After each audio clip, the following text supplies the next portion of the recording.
بسم اللہ الرحمن الرحیم۔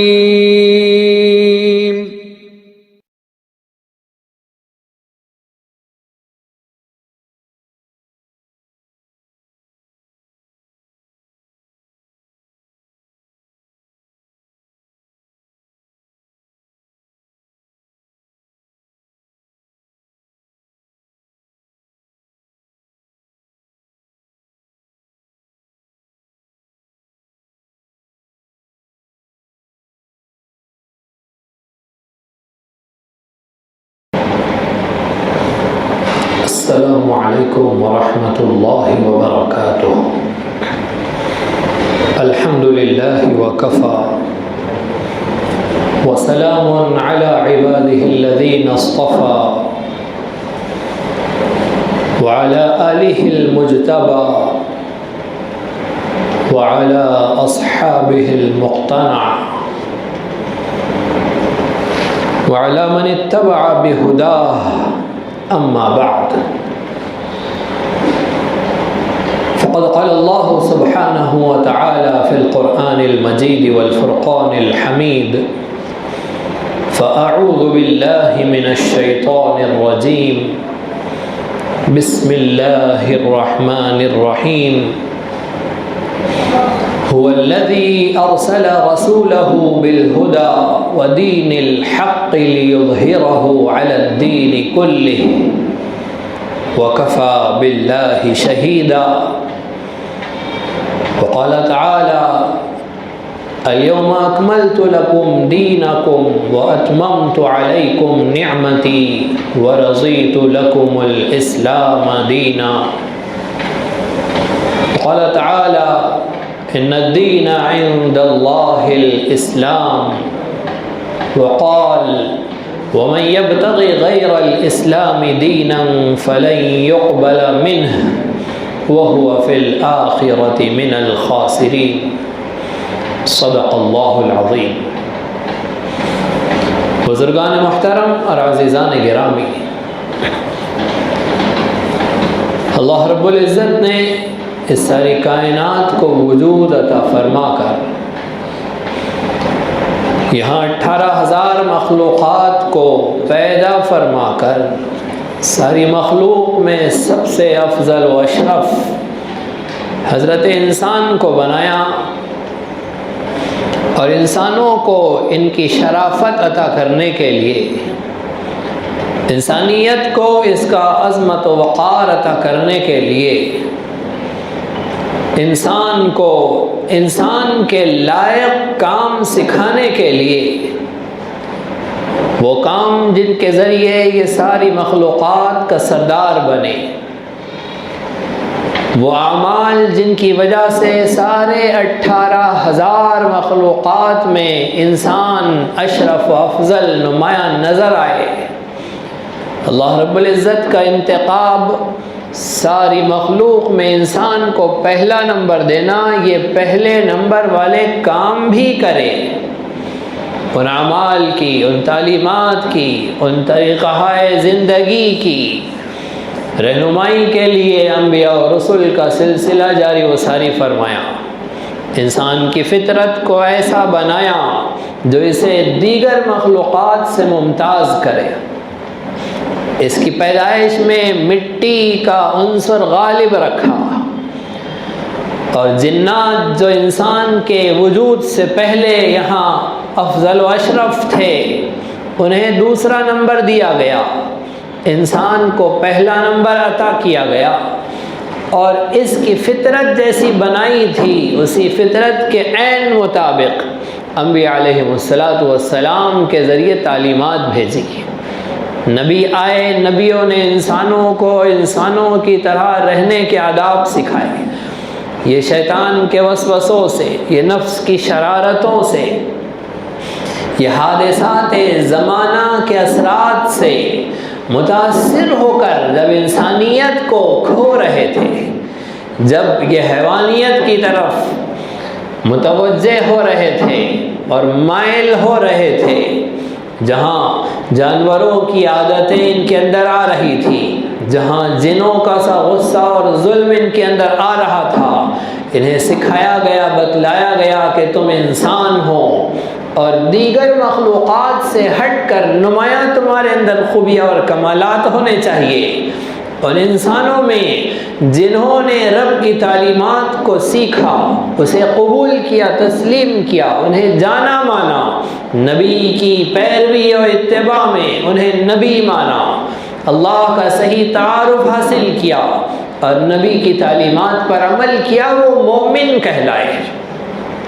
جو سبق بھولے رہے، راہ سے بھٹکے رہے، انسانی عادات و اطوار کو بھلا بیٹھے اور شیطان کے شر سے باہر نہیں نکلے، نفس کی شرارتوں میں مبتلا رہے، نبی کی دعوت کا انکار کیا، ان کی لائی گئی تعلیمات کو بھلایا، ٹھکرایا، ایسے لوگ کافر ٹھہرے۔ مومن و کافر میں ابتدا میں تو سب مومن تھے، لیکن جب حضرت نوح علیہ السلام کی نبوت و رسالت سے پہلے شیطان نے اپنا اثر دکھایا، حابیل و قابیل کی لڑائی کے ذریعے شیطان نے انسانوں کے اندر فتنے کا بیج ڈالا اور ظلم اور کفر اور شرک عام ہونے لگا۔ حضرت نوح علیہ السلام اول الرسل ٹھہرے، پہلے رسول بنے، جو شریعت لے کر آئے، جو نظام زندگی لے کر آئے، جو سچ اور جھوٹ کا، جو حق اور باطل کا واضح فرق لے کر آئے۔ اس کے بعد سے جو ماننے لگے وہ مومن ٹھہرے، جو نہ ماننے لگے وہ کافر ہوئے۔ یہ سلسلہ چلتا چلتا سردار انبیاء تک پہنچا اور خاتم النبیین حضرت محمد مصطفیٰ صلی اللہ علیہ وسلم وہ کامل و مکمل نظام زندگی لے کر آئے، جس نے زندگی کے ہر موڑ کے لیے، زندگی کے ہر لمحے کے لیے، غمی ہو یا خوشی، حالات تنگی والے ہو یا فراقی والے، غم کے حالات ہو یا خوشی و مسرت کے حالات ہو، انسان موافق طبیعت، موافق مزاج حالات میں ہو یا پھر خلاف طبیعت حالات ہو، ہر صورت میں، چاہے مجمع میں ہو، چاہے تنہائی میں ہو، چاہے تنہا رہتا ہو، چاہے شادی بیاہ والا بال بچوں کے ساتھ رہتا ہو، اکیلا ہو تو کیسے، پڑوسیوں کے ساتھ رہے تو کیسے، اپنے بڑوں سے کیسے، تنہائی میں کیسے، اپنے چھوٹوں سے کیسے، غرض یہ کہ زندگی کے ہر لمحے کے لیے وہ کامل و مکمل رہنمائی فرمائی، جن رہنمائیوں پر عمل کر کے، جن تعلیمات کو مان کر انسان بنا۔ وہ جس نے اپنے ماضی کو زمانِ جاہلیت کہا تھا، جب اسلام قبول کیا، اسلام کی خوبی و کمالات کو دیکھا، نبی آخر الزمان کی تعلیمات کو اپنایا، تو انہوں نے اپنے ماضی کو اسلام قبول کرنے سے پہلے کے طریقے زندگی کو دور جاہلیت کہا۔ ایسا عظیم الشان نظام حضرت محمد مصطفیٰ صلی اللہ علیہ وسلم لے کر آئے، جس میں ہماری بھلائی تھی، جس نے ہماری زندگی تھی۔ نبی تمہیں دعوت دیتے ہیں اس چیز کی طرف، لما یحییکم، جو تمہیں زندگی عطا کرتا ہے، انسانیت کو زندگی عطا کر کے، شرف اور منزلت عطا کر کے، مقام و مرتبہ عطا کر کے، حضرت محمد مصطفیٰ صلی اللہ علیہ وسلم نے وہ کھویا ہوا ماضی نے واپس دے دیا، وہ عظمت و وقار واپس عطا کر دیا جو حقیقت میں انسان کا شرف تھا، اور صرف عطا نہیں کیا بلکہ انسانیت کے عروج پر پہنچایا، انسانی عادات و اطوار کے مقام و مرتبے تک پہنچایا۔ اب اللہ رب العزت نے محمد مصطفیٰ صلی اللہ علیہ وسلم کو آخری نبی بنا کر ماضی کی ساری تہذیبوں کو، سارے تمدن کو، سارے طریقہ زندگی کو، سارے تجارتی طریقوں کو، سارے عبادت کے طریقوں کو، سارے شادی بیاہ کے طریقوں کو، زندگی گزارنے کے سارے طریقوں کو، لی جانے والی ہر سانس کو جو محمد مصطفیٰ صلی اللہ علیہ وسلم کے طریقے کے خلاف ہو، باطل قرار دیا اور اعلان کر دیا کہ اب سے محمد مصطفیٰ صلی اللہ علیہ وسلم کا طریقہ چلے گا۔ اللہ کو وہی راہ پسند ہے جو محمد مصطفیٰ صلی اللہ علیہ وسلم کی راہ ہوگی۔ ہر وہ عمل جس پر محمد الرسول اللہ کی مہر ہوگی، اللہ کو وہی منظور ہوں گی، اس کے علاوہ اللہ رب العزت کو کوئی عمل منظور نہیں۔ نبی آئے تھے، طریقے لائے تھے، اب ان سارے طریقوں کو اپ ٹو ڈیٹ کر کے محمد مصطفیٰ صلی اللہ علیہ وسلم نے سکھلایا اور بتلایا ہے۔ اگر کسی کو حضرت عیسیٰ کی پیروی کرنی ہے تو آئے محمد مصطفیٰ کی پیروی کرے۔ حضرت عیسیٰ علیہ السلام کی ساری تعلیمات کو اپ ٹو ڈیٹ کر کے محمد مصطفیٰ نے پیش کیا ہے۔ عیسائیوں سے اگر حضرت عیسیٰ کی تعلیمات سیکھنے جاؤ گے تو حضرت عیسیٰ علیہ السلام کی تعلیمات کو بدل کر رکھ دیا ہے، اس کے اندر مکس اور ملاوٹ کر دی ہے۔ اگر کوئی حضرت موسیٰ علیہ السلام کو نبی مانتا ہے، اور ہر مسلمان تمام انبیاء اور رسول کو اللہ کا نبی مانتا ہے، کوئی مسلمان کسی ایک نبی کا بھی انکار کر دے تو وہ کافر ہے، وہ مسلم نہیں ہے۔ لیکن دنیا یہود اگر حضرت موسیٰ علیہ السلام کو اپنا نبی مانتی ہے تو انہیں چاہیے کہ وہ محمد مصطفیٰ کی پیروی کرے، اس لیے کہ حضرت موسیٰ علیہ السلام کی تعلیمات اپ ٹو ڈیٹ انداز سے، ترقی والی شکل سے، اور لاسٹ اور فائنل اور اپ ٹو ڈیٹ ایڈیشن کے ساتھ قرآن مجید میں آئی ہیں۔ ماضی کے سارے نبیوں کی ساری تعلیمات کا خلاصہ محمد مصطفیٰ صلی اللہ علیہ وسلم نے پیش کر دیا۔ تو دنیا یہودیت کو اسلام کی طرف آنا ہوگا، دنیا عیسائیت کو اسلام کی طرف آنا ہوگا۔ ملک ہندوستان میں رہ رہے بس رہے سناتن دھرم کے ماننے والے، دین قیم کے تسلیم کرنے والے، وہ پرانا دین، وہ مضبوط ترین دین، ہو سکتا ہے انبیاء اور رسول اس کی تعلیمات کو لے کر آئے ہو، یا نبی نہ بھی لائے، تو ان تعلیمات کی اچھائیوں کو نیکوکار اور اچھے بندوں نے جب لایا اور ہندوستان کے اندر یہاں تعلیمات پیش کی، اگر تمہیں محمد مصطفیٰ صلی اللہ علیہ وسلم کی اتباع و تقلید نہیں کرنی ہے، ان کی پیروی نہیں کرنی ہے، تو ہندوستان کے ماننے والے اپنے مذہبی رہنماؤں کے بھی انکار کرنے والے ہیں۔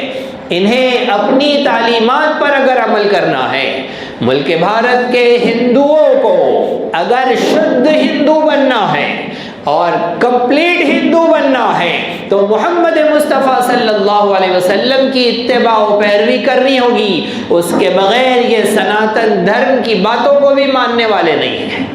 اس لیے کہ ہر تعلیم کو محمد مصطفیٰ صلی اللہ علیہ وسلم ہی نے مکمل کیا ہے۔ اب محمد مصطفیٰ صلی اللہ علیہ وسلم سے پیچھے دیکھ لو تو سب آدھا ادھورا ہے، سب عیبدار ہے، سب مکس ملاوٹ ہے، سب دھوکہ و فریب ہے۔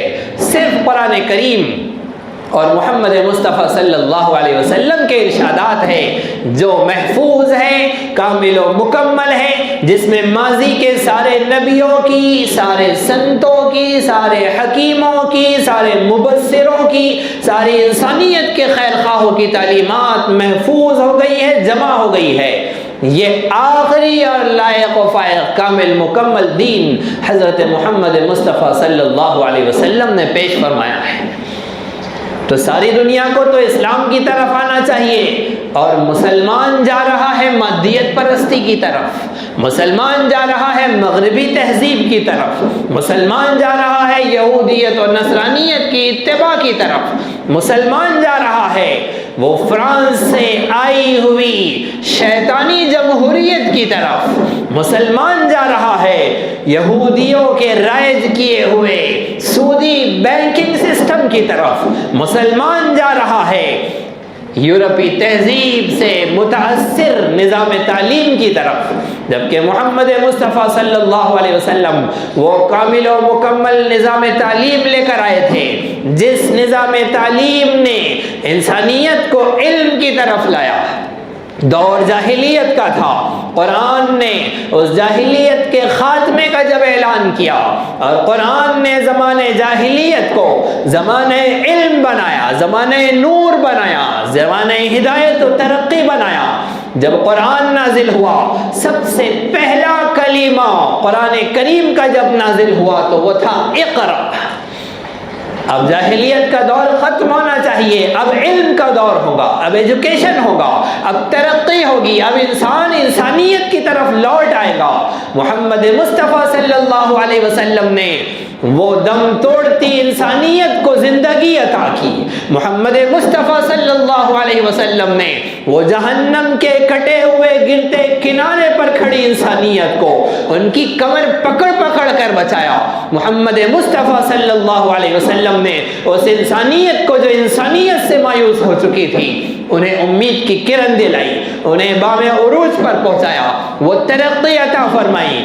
آج مسلمان محمد مصطفیٰ کا نظام رکھ کر، آج مسلمان اپنے پاس قرآن رکھ کر، آج مسلمان اللہ رب العزت کا پسندیدہ فائنل اور اپ ٹو ڈیٹ طریقہ زندگی رکھ کر اسے صرف ثواب کی نیت سے اٹھا کر رکھتا ہے، اسے دھول میں پڑا ہوا قسمیں کھانے کے لیے قرآن لایا جاتا ہے۔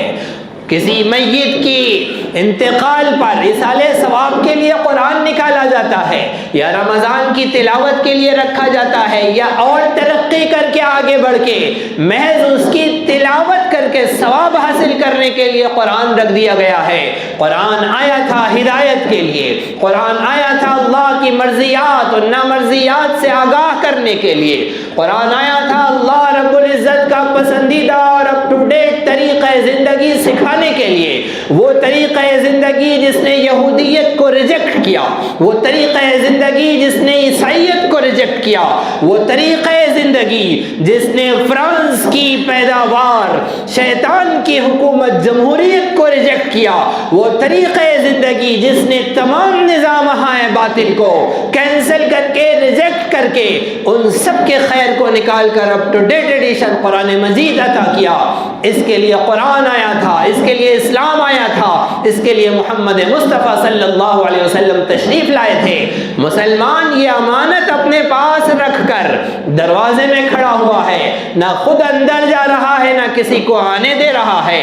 اسے مادیت پسند، اسے عیسائیت پسند، اسے یورپی تہذیب پسند، اسے فرانس کی جمہوریت پسند۔ مسلمان اپنا سبق بھول گیا۔ ہر زمانے میں لوگوں نے آ کر مسلمانوں کو آگاہ کیا، متنبہ کیا، مسلمانوں کو سمجھایا۔ ہندوستان کا نظام تعلیم جمہوریت کے بعد، انگریز کے یہاں سے جانے کے بعد، حضرت مولانا ابوالکلام آزاد رحمۃ اللہ علیہ نے اسے رقم کیا، تحریر فرمایا، اور وہ نظام تعلیم اگرچہ تمام قوموں کو سامنے رکھ کر بنایا گیا تھا، اسلام کا نظام تعلیم اس سے بھی اوپر کا تھا، لیکن وہاں جانے کے لیے پہلے اسے سیکھنا سمجھنا ضروری تھا۔ انگریز کے نظام تعلیم کو ہٹا کر ایک ہندوستان کی تہذیب اور ہندوستان کی نرم مٹی اور محبتوں والی مٹی سے بنے ہوئے لوگوں کے لیے ایک وہ نظام تعلیم بنایا گیا تھا جس میں ہندوستان کی قوموں کی تاریخ کو، یہاں کی تمام زبان و ادب کو، یہاں کی تہذیب و ثقافت کو رکھا گیا، اور مسلمانوں کے لیے اسلامی تعلیمات اور پورے اختیار کے ساتھ، پوری آزادی کے ساتھ اسلام پر عمل پیرا ہونے کے لیے ایک نظام تعلیم بنایا گیا، جس کے پہلے استاد اور بانی رہے حضرت مولانا ابوالکلام آزاد رحمۃ اللہ علیہ۔ آج 11 نومبر حضرت کا تاریخ پیدائش ہے۔ 1888 11 نومبر کو حضرت ابوالکلام آزاد رحمۃ اللہ علیہ کی سعودی عرب میں مکہ مکرمہ میں پیدائش ہوئی۔ جزیرۃ العرب میں آپ پیدا ہوئے، آپ نے تعلیم پائی، اور پھر ہندوستان جب آئے تو یہاں آزادی ہند میں آپ کا عظیم شان کردار رہا، اور آپ پہلے معلم ہوئے اور آزادی ہند کے بعد نظام تعلیم کے پہلے بانی ہوئے جنہوں نے نصاب لکھا، جنہوں نے نظام بنایا۔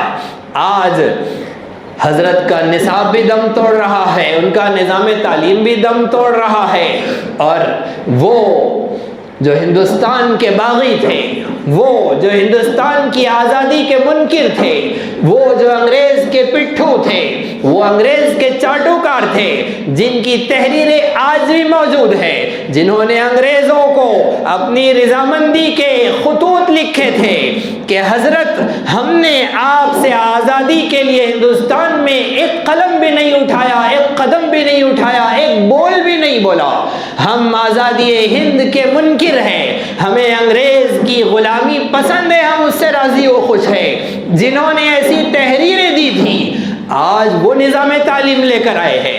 حکومت ان کی ہے، نظام تعلیم ان کا ہے، شیطان کی حکومت، ہندوستان کے اصل غداروں کی حکومت، ہندوستان کے اصل دشمنوں کا نظام تعلیم جو عام ہوا جا رہا ہے، چھا رہا ہے اور بچوں کو پڑھایا جا رہا ہے۔ اور کرونا کے بعد تو اب مشن اور بڑھ گیا ہے، اب محض وشو ہندو پریشد نہیں ہے، اب ان کو تو ان کے باپ کی طرف سے، وہاں اقوام متحدہ سے اور اسرائیل سے اور ہمارے سربراہ کو ساری دنیا کے چکر لگا لگا کر اپنے ہم مسلک اور ہم مشرب لوگوں کی طرف سے اعلیٰ مشن دیا گیا، اسے مقاصد دیے گئے، بڑے بڑے کام دیے گئے، وہ سارے کام جو انسانیت کے لیے نقصان دہ ہے، جو نبوت کی تعلیمات کو مٹانے والے ہیں، تعلیم کے نام سے انسانیت کو نقصان پہنچانے کا۔ ہندوستان تو پھر بھی ٹھیک تھا کہ یہاں کی مٹی محبتوں والی مٹی تھی، لیکن اب یورپی تہذیب کو، یورپ کی تعلیم کو، وہاں کے تیزاب کو یہاں پہنچا دیا گیا۔ نتیجہ یہ ہے کہ مسلمانوں کو، ان کے بچوں کو اب جو اسکولوں میں تعلیم دی جا رہی ہے، جو نظام تعلیم ہے، جو نصاب تعلیم ہے، سراسر مادیت والا، سراپا انسان کو اپنے رب تعالیٰ سے غافل بنانے والا۔ آج میتھس کا اسٹوڈنٹ تعلیم حاصل کر کے بی.کام اور ایم.کام کر کے یہ سودی نظام کا سب سے بڑا داعی بنتا ہے، سودی نظام کا سب سے بڑا نمائندہ بنتا ہے۔ علم ریاضی ہمارے بانیوں نے قرآنی رکوعات سے اس لیے شروع کیا تھا، اس لیے نکالا تھا کہ اس کے ذریعے سے اللہ رب العزت کے احکامات پر عمل کیا جائے، زکوٰۃ کے مصارف کا علم حاصل کیا جائے، میراث کے مسائل سیکھے جائے، سکھائے جائے۔ یہ علم ریاضی قرآن کریم کے 2 رکوعات کا صدقہ مسلم علماء نے ریاضی کے علم کو رائج فرمایا۔ الجبرا آج بھی الجبرا رہا، یہ مادیت میں ترقی کرتے جائے، یہ اپنے آپ کو کتنے ہی آگے بڑھاتے جائے۔ انہوں نے تاریخ کو مسخ کر دیا، انہوں نے تہذیب کو مسخ کر دیا، لیکن ریاضی کے الجبرا کے الف لام کو یہ آج بھی نہیں نکال سکے، اس لیے کہ الجبرا یہ عربی ورڈ ہے اور مسلم علماء نے ریاضی کا علم نکالا تھا۔ وہ نام، وہ زاویے، وہ پیمانے، وہ آج ساری کوششوں کے بعد اسے نہیں بدل سکے۔ بنیاد مسلمانوں کی تھی۔ آج سائنس کا اسٹوڈنٹ سائنس میں ترقی کر کے، تعلیم حاصل کر کے، ترقی کر کے آگے بڑھ بڑھ کر دنیا کے ذرات کو، دنیا میں اللہ رب العزت کی پیدا کی گئی مخلوقات کو، ان میں غور و فکر کر کے، ان کی تحقیقات کر کے، ان کے فوائد کو، ان کے نقصانات کو آشکارا کرتا ہے۔ سائنس نام کیا ہے؟ سائنس نام ہے رب تعالیٰ کی اس کائنات میں ان چیزوں کو جو اللہ نے بنایا ہے اسے مشاہدات میں لانا، اسے ایکسپوز کرنا، اسے دنیا کے سامنے پیش کرنا، اس کے نفع اور نقصان کو اجاگر کرنا۔ سائنس کا علم اس لیے رائج کیا گیا تھا کہ انسان کائنات میں پھیلی مخلوقات میں غور و فکر کر کے اس کے خالق کو پہچانتا۔ آج کے نصاب میں جب بچہ سائنس کا علم حاصل کرتا ہے تو یہ مخلوقات میں الجھ کر رہ جاتا ہے۔ پیشاب و پخانے کا نظام، اس میں غور و فکر کر کے اس کے امراض کو، اس کی صحت کو، اس کے اثرات و نشانات کو نکال کر اسی میں الجھ کر رہ گیا۔ اس کی تحقیقات اس لیے کرائی گئی تھی تاکہ انسان اس کے خالق و مالک کو جانے اور پہچانے کہ انسان کے جسم میں کیسا نظام بنایا ہے۔ یہ ساری نسوں کے جال میں کہیں سے خون کی نسیں آ رہی ہے اور کہیں پر اللہ رب العزت کا نظام ہے کہ پیشاب کا نظام ہے، کہیں پخانے کا نظام ہے۔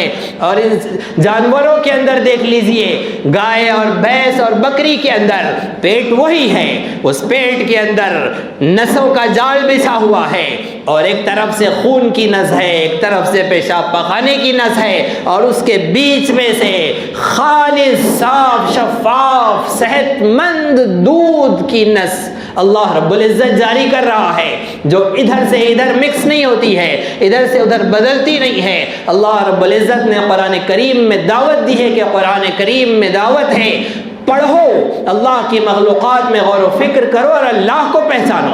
نتیجہ یہ ہوا اس تعلیم کا اور اس نصاب تعلیم کا کہ انہوں نے مخلوقات میں الجھا کر رکھ دیا اور خالق تک نہیں پہنچایا۔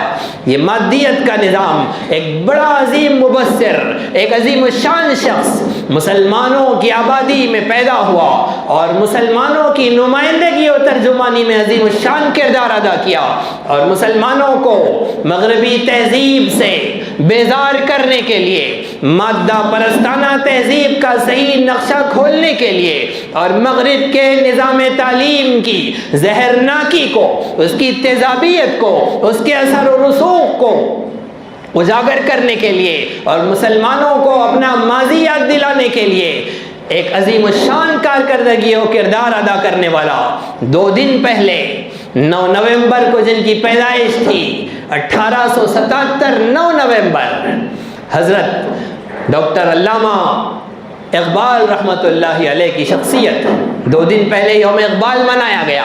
حضرت نے بڑی تفصیل کے ساتھ، بڑے اہتمام کے ساتھ اپنے اشعار میں اسلام کے حقیقی چہرے کو، زندگی میں اسلام کے عظیم کردار کو اور اسلامی احکامات کی وجہ سے انسان کو جو عظمت حاصل ہوتی ہے، انسان کو جو فائدہ حاصل ہوتا ہے، انسانی زندگی جیسی کامیاب ترین زندگی ہوتی ہے، اور مسلمان اپنی تہذیب کو، اپنے تمدن کو، اپنے نظام زندگی کو کب سنبھال سکتا ہے، ایک عظیم الشان تعلیم کے ذریعے حضرت نے سارا نقشہ ہمارے سامنے پیش کیا۔ اقبال کے کلام کو پڑھنا چاہیے۔ اقبال کے بارے میں بہت سے لوگوں نے الگ الگ باتیں کہی ہے، لیکن اصل تعارف کسی بھی شخصیت کا اس کے اپنے کلام میں ہوتا ہے۔ لوگوں کے تبصرے اقبال پر پڑھو یہ اصل نہیں ہے، خود اقبال کو پڑھو، وہ خود اپنا تعارف کرائیں گے۔ حضرت علامہ اقبال کی زندگی، آپ کی حیات مبارکہ انتہائی عظیم الشان۔ آپ نے جس چیز کو سب سے زیادہ اہمیت دی ہے وہ انسانی روح ہے، وہ عرفان ذات ہے، وہ اپنی خودی ہے۔ انسان اپنے آپ کو پہچانے، انسان اپنی خوبیوں اور کمالات کو پہچانے۔ انسان اپنے آپ کو جب پہچانے گا، اپنے بنانے والے کا اسے صحیح تعارف حاصل ہوگا، پھر یہ انبیاء اور رسل کی تعلیمات کو اپنائے گا۔ حضرت علامہ اقبال کے نزدیک آپ سے پوچھا گیا کہ آپ کا مسلک کیا ہے؟ حضرت نے کہا عشق رسول میرا مسلک ہے۔ حضرت کے سارے کلام میں آپ دیکھ لیجئے، جہاں آخری شعر ہوتا ہے اور جہاں اصل روح ہوتی ہے وہاں عشق رسول ہوتا ہے۔ آپ نے شکوے میں صاف طور پر شکوہ جواب شکوہ میں جب آخر میں پہنچے تو فرمایا کہ محمد سے وفا تو نے تو ہم تیرے ہے، یہ جہاں چیز ہے کیا لوح و قلم تیرے ہے۔ حضرت نے مغربی تہذیب اور اس کے کلچر اور اس کے تعلیمی نظام کے بارے میں فرمایا تعلیم کے تیزاب میں ڈال اس کی خودی کو، ہو جائے ملائم تو جدھر چاہے ادھر پھر۔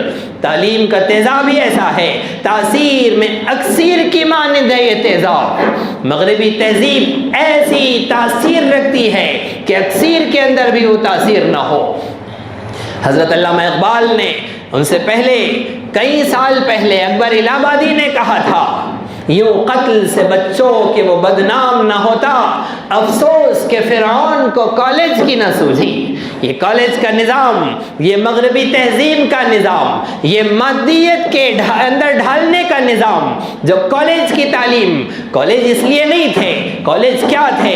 ایک APJ عبد الکلام نامی عظیم الشان شخص ہندوستان میں مدراس کی جامع مسجد کے اندر تعلیم حاصل کر کے پروان چڑھتا ہے اور میزائل مین بنتا ہے اور ہندوستان کو میزائل دیتا ہے۔ وہ مدراس کی جامع مسجد کا پڑھا ہوا شخص تھا۔ مسجدوں کے اندر تعلیم دی جاتی تھی، فنون کی مہارتیں ہوتی تھی، جس کا نتیجہ یہ ہوتا تھا کہ انسانیت خدمت خلق کی طرف، اپنے آقا و مولا کو پہچاننے کی طرف جاتی تھی۔ ان کالجز میں جہاں صرف مادیت رہ گئی ہے، صرف مادیت رہ گئی ہے، اب حادثہ یہ ہے کہ مادیت کے ساتھ وہاں قرآن بھی آ گیا ہے. یہ حادثہ ہے کہ قرآن کالج میں پہنچا، قرآن کے لیے کالج والا مسجد میں نہیں پہنچا، قرآن وہاں پہنچ گیا. تو پھر قرآن کریم پر اپنے ظلم و ستم کی مشقیں ڈھانے والے وہاں پیدا ہوئے، اور پھر قرآن کریم پر محمد مصطفیٰ کے بغیر قرآن کو سمجھنے کے دعوے کرنے والے پیدا ہوئے. پھر انکار حدیث کا فتنہ رونما ہوا، اور قرآن ہمارے لیے کافی ہے. محمد مصطفیٰ ایک سیاسی رہنما تھے، آپ تھے جب آپ کی اطاعت ضروری تھی، اب آپ چلے گئے، اب قرآن ہمارے لیے کافی ہے. حدیث کی کوئی ضرورت نہیں ہے. ایسے فتنے کالجز سے ابھرے، قرآن وہاں پہنچا، اس لیے کہ بنیاد مادیت کی تھی. قرآن گیا تو قرآن کو بھی انہوں نے زہریلا کر دیا، قرآن پر بھی انہوں نے اپنا اثر ڈالا. چاہیے تھا کہ عصری علوم و دینی علوم کا سنگم ہوتا. یہ عصری اور دینی دو علوم الگ الگ، یہ فتنہ مغرب کا نکالا ہوا ہے، ورنہ تو ہر علم دینی علم تھا، ہر ہنر دینی ہنر تھا. یہ سارے ہنر، یہ سارے فنون مسلمانوں کے اور مسلمانوں کے اماموں کے ایجاد کیے ہوئے ہیں. جتنی بنیادی اور ضروری چیزیں تھیں انسانی ضروریات کی، اس کے اصل بانی انبیاء علیہ السلام ہوئے ہیں. آج گاڑیاں ترقی کر رہی ہے اور گاڑیاں اپ ٹو ڈیٹ انداز سے عظیم الشان راہوں سے آ رہی ہے، لیکن ان ساری گاڑیوں کا بیس اس کا ٹائر اور چکا ہے. حضرت آدم علیہ السلام کو جبرائیل امین نے سکھایا لکڑی کے درخت کے تنے کو کاٹ کر اس کو گول بنا کر اس کا چکا بنانا. بنیاد بیس تو ٹائر ہی ہے، وہ بنیاد حضرت آدم نے نکالی ہے. آج دنیا ترقی کرتی کرتی کہاں تک پہنچ گئی اور کہاں تک جائے گی. حضرت نوح علیہ السلام سے پہلے پانی پر سفر کرنے کا تصور نہیں تھا. جبرائیل امین نے اللہ کے حکم سے اپنی نگرانی میں کشتی بنوائی اور سمندر کے اوپر سفر ہوا. کپڑے پہننے کا تصور نہیں تھا. لوگ اپنے جسم کو چھپانے کے لیے بڑے بڑے پتوں کو لپیٹ کر کانٹوں کے ذریعے اسے پیک کر دیتے تھے. کپڑا بنا ہے کپاس سے دھاگا بن کر. یہ اللہ کے نبی حضرت ادریس علیہ السلام کو جبرائیل امین نے سکھایا. آج کپڑا کتنا ہی ترقی کرتا جائے، اس کی بنیاد حضرت ادریس علیہ السلام کی ہے. جتنے بنیادی کام ہیں انبیاء اور رسل اور ان کے نائبین نے بنیاد عطا کی. تو اگر یہ دنیا داری ہوتی، اگر یہ برائی ہوتی، اور اگر یہ عصری ہوتا، اور اگر اس میں برائیاں ہوتی تو اللہ نبیوں کے ذریعے شروع نہ کرواتا. یہ ہماری ہی میراث تھی. ہم بنگلے بنانے میں رہ گئے، ہم صرف اوڑھنے پہننے میں رہ گئے، ہم صرف عیش و مستی میں رہ گئے. آج عرب صرف اللہ رب العزت کی عطا کردہ اس مالیات کو، جو جزیرۃ العرب کا سارا مال ملت اسلامیہ کا تھا، اس پر ناجائز قبضہ کر کے اپنی خواہشات اور چوچلے پورے کرنے میں اڑا رہے ہیں. جبکہ یہ علوم و فنون، یہ ہنر، یہ تعلیمات مسلمانوں کا ورثہ اور سرمایہ تھا.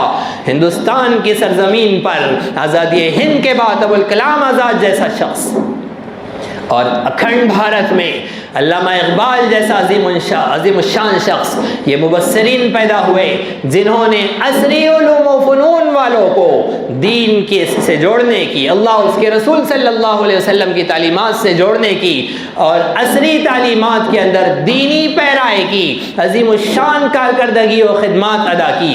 لہذا چاہیے کہ لوگ حضرت ابوالکلام آزاد کو بھی پڑھے اور ان سے 11 سال بڑے حضرت علامہ اقبال کو بھی پڑھے.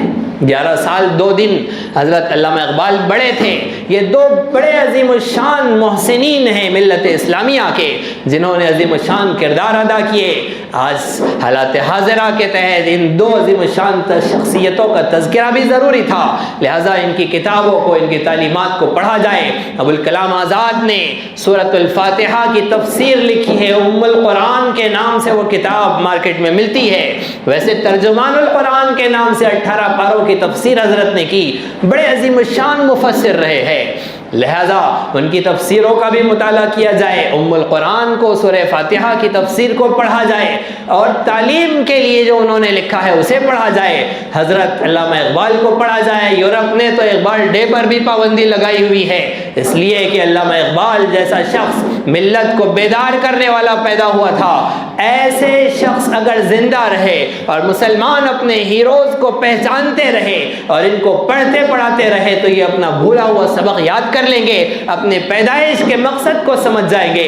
لہٰذا ملت اسلامیہ کو چاہیے کہ مسلمان سنجیدہ و فکر مند ہو، اور نوجوانوں کو چاہیے کہ اقبال کے پیغام کو یہ لے کہ آئین جواں مردہ حق گوئی و بے باکی، اللہ کے شعروں کو آتی نہیں رباہی، اور محبت مجھے ان جوانوں سے ہے ستاروں پہ جو ڈالتے ہیں کمند، اور ستاروں سے آگے جہاں اور بھی ہے ابھی عشق کے امتحان اور بھی ہے، اگر کھو گیا ایک نشیمن تو کیا غم، مقامات آہو فغا اور بھی ہے۔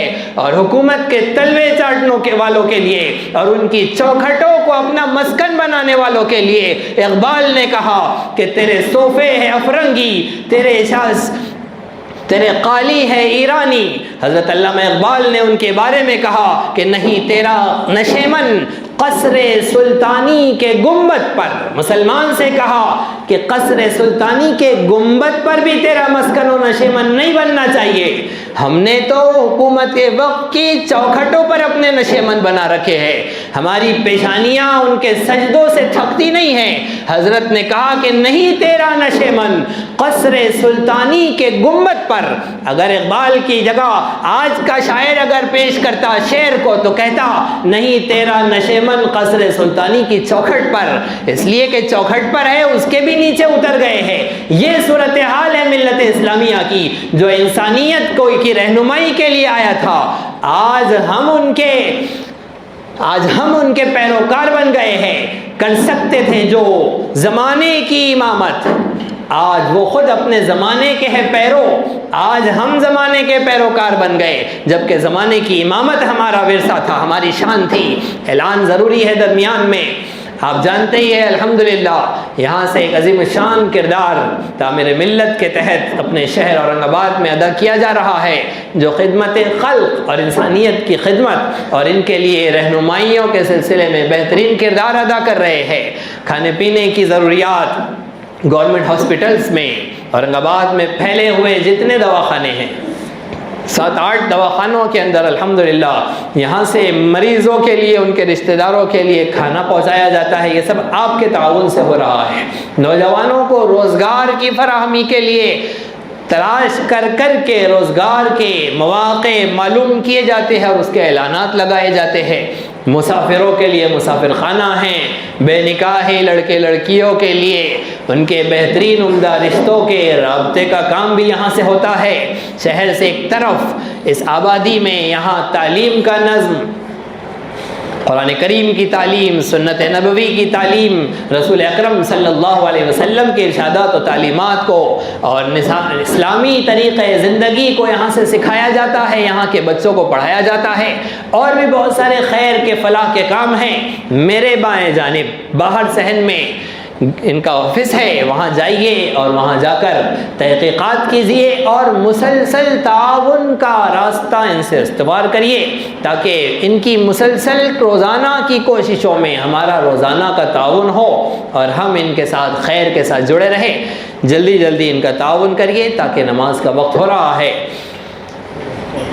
اللہ رب العزت ہم سب کو صحیح سمجھ عطا فرمائے، صحیح فہم عطا فرمائے، مسلمانوں کو اپنا بھولا ہوا ماضی یاد کرنے کی، یاد رکھنے کی، اور اپنے اولین رہنماؤں کو اور عظیم الشان پیشواؤں کو، اپنے ہیروز کو پڑھنے کی، ان کی زندگی، ان کے حیات کو سمجھنے کی، ان سے ملنے والے سبق کو یاد رکھنے کی اللہ رب العزت ہم سب کو ہمت و جرأت و توفیق عطا فرمائے۔ رب تعالی ہم سب کو صحیح سمجھ عطا فرمائے، عمل کی توفیق عطا فرمائے۔